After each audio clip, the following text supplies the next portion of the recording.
Last and final lesson is accepting female nature. And I had a very hard time in my plugged-in years doing this.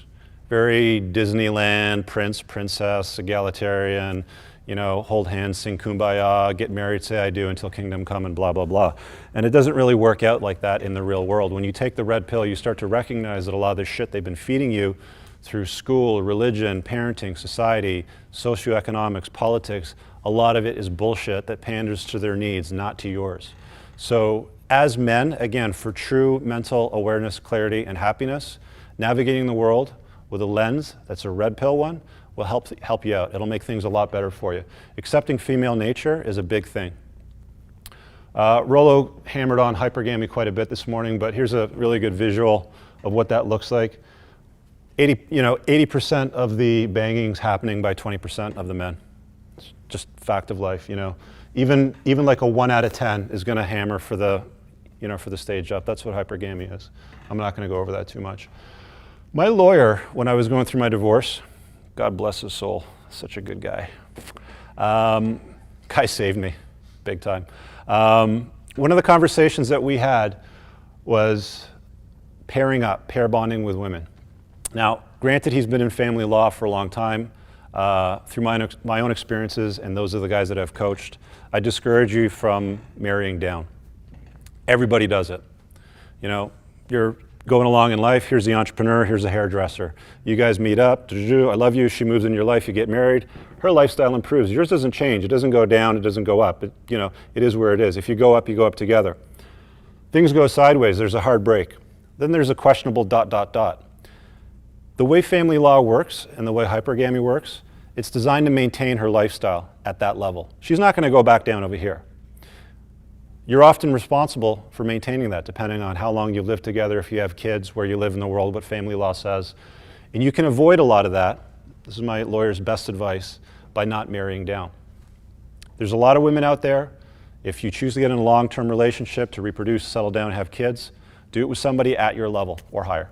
At your level, at minimum, or not too far below that. If you do that, you're going to avoid a considerable amount of problems if things don't work out.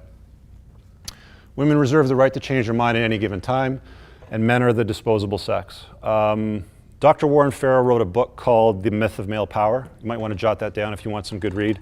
Guy was a feminist, was promoting female belief systems for a long time, and he started to recognize that men are not the stronger sex. Men are the weaker sex. Men are disposable. You can dive into that if you want to learn about the differences between masculinity and femininity from that perspective. Brfolt's law and relationship equity. Brfolt's law maintains that the female, not the male, determines the conditions of the animal family. Where the female can derive no benefit from a relationship with a male, no such relationship takes place. Even if a woman has accrued past benefits from her man, there's no guarantee of her continuing the relationship with him. That's why when you meet these divorced moms and they tell you these stories about how they got bored or how things didn't work out or whatever narrative they're going to tell you about why they left the marriage, he could have been an excellent provider up to some point where he no longer served a purpose for her. She had the kids, they're at a certain age where she felt comfortable with ending it. Hard break, relationship's over. It is a law of the world, of the animal kingdom. Make no mistake, guys, you're all animals too. We just figured out how to build roads, turn on lights, and do shit like this and, point stuff. We're all monkeys.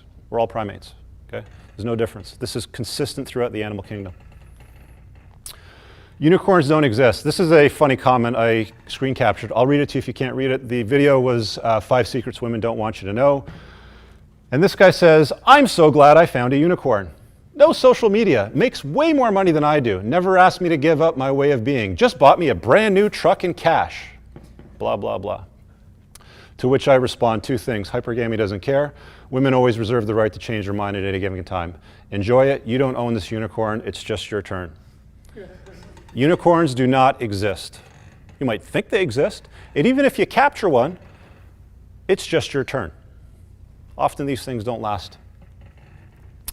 Last thing I want to hit on, because I want to do some Q&A before the end of it, because that's where I really prefer to spend my time is coaching people and answering questions. Human promiscuity. Anybody read Sex at Dawn? Show of hands. Handful. Awesome book. Read it. Okay?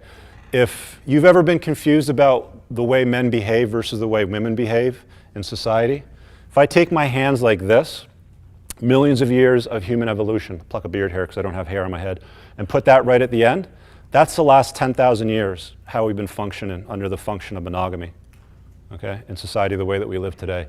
We've been programmed to live this way a hell of a lot longer than we have in the society that we live today. Men are designed to scatter seeds, which is why we want to pork everything. Women are designed to seek provisioning and safety. The depth in which they go into the explanation of human behavior, unreal. I'll let you guys take a look at that. So I'll wrap